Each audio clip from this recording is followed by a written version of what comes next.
Uma das perguntas que me fazem com mais frequência é qual é o método certo para escrever. É uma pergunta que só pode ter uma resposta. Há tantos métodos certos quantos os autores diferentes. Eu sei que não parece uma resposta muito útil, mas fique comigo que eu já explico um pouco mais. Olá, eu sou o João Nunes, um storyteller que adora contar histórias e ajudar outras pessoas e marcas a contar as histórias delas. Cada autor tem o seu método, o seu processo próprio, aquele que lhe é mais natural. Dessa forma, é impossível dizer que uma forma de trabalhar é melhor do que outra. Mas podemos tentar generalizar e simplificar um pouco para conseguir chegar a algum lado. Nesse sentido, eu gosto de distinguir dois grandes tipos de escritores, a que eu chamo de paisagistas e jardineiros. Os paisagistas gostam de planear tudo na perfeição, investindo muito tempo e muita atenção na fase prévia da escrita. Não lhes basta ter uma ideia para começar a escrever os seus guiões, os seus roteiros. Precisam de ter o caminho claramente traçado do início ao fim.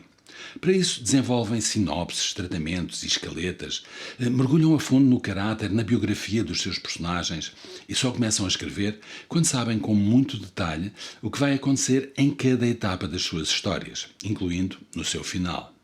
Para esse tipo de autores, uma grande parte da atividade criativa acontece logo na primeira fase do processo, nessa fase de planeamento. O jardim fica delineado e traçado antes de lançarem a primeira semente à terra. Os jardineiros, pelo contrário, preferem começar logo a meter as mãos à obra, a trabalhar com a terra. Têm uma ideia geral do tipo de jardim que querem criar, sim, mas gostam de ir plantando, explorando e vendo o que cresce e o que morre de uma forma orgânica e natural.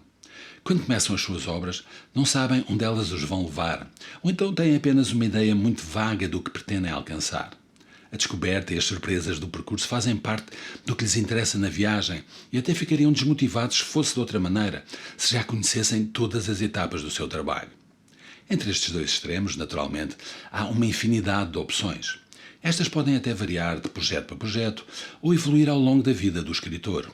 Mas a verdade é que cada autor tende a aproximar-se mais de um ou outro destes polos. Eu, por exemplo, aproximo mais do campo dos paisagistas, embora goste de deixar uma grande margem de manobra para o momento da escrita, para o momento da jardinagem.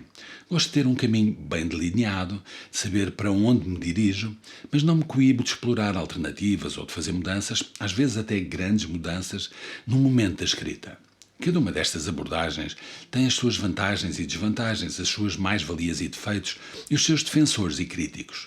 Os paisagistas, por exemplo, garantem que todo o trabalho criativo e todo o esforço despendido na preparação das histórias lhes dá um grande alívio e à vontade e liberdade no momento de passar à escrita e curtem muito mais essa etapa.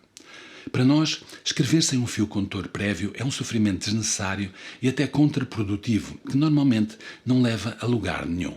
Em contrapartida, a crítica que os jardineiros lhes fazem é de que correm o risco de perder o sentido do risco e da exploração, deixando passar ao lado maravilhosas oportunidades criativas.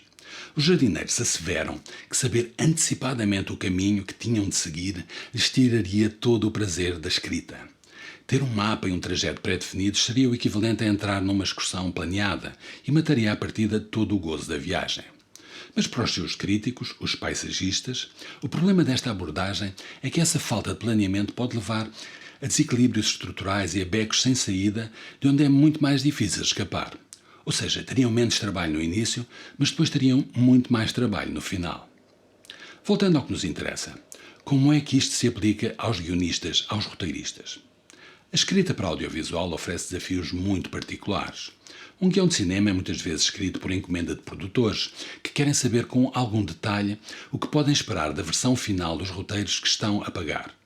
Por outro lado, na televisão, normalmente trabalha-se em equipas de escritores, e isto torna necessário acertar o esforço entre os vários autores. Além disso, tanto no cinema como na televisão, há constrangimentos no que diz respeito às durações. Um filme tem normalmente entre 90 e 120 minutos e os episódios de televisão têm durações mais ou menos fixas, à volta de 30 minutos ou de uma hora, que é preciso respeitar. Por todas estas razões, no cinema e na televisão, é quase sempre necessário escrever tratamentos e escaletas detalhados antes de passar à escrita dos próprios roteiros. Desta forma, eu diria que os paisagistas, que já fazem naturalmente estes tratamentos e escaletas, têm uma ligeira vantagem na adaptação à escrita audiovisual.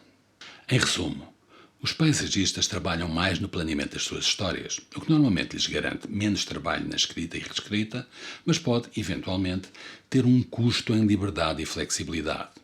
Os jardineiros, por outro lado, apostam mais no improviso e na aventura, o que lhes garante mais liberdade e capacidade de improviso na escrita, mas pode implicar reescritas mais complicadas e trabalhosas para resolver os problemas que surjam.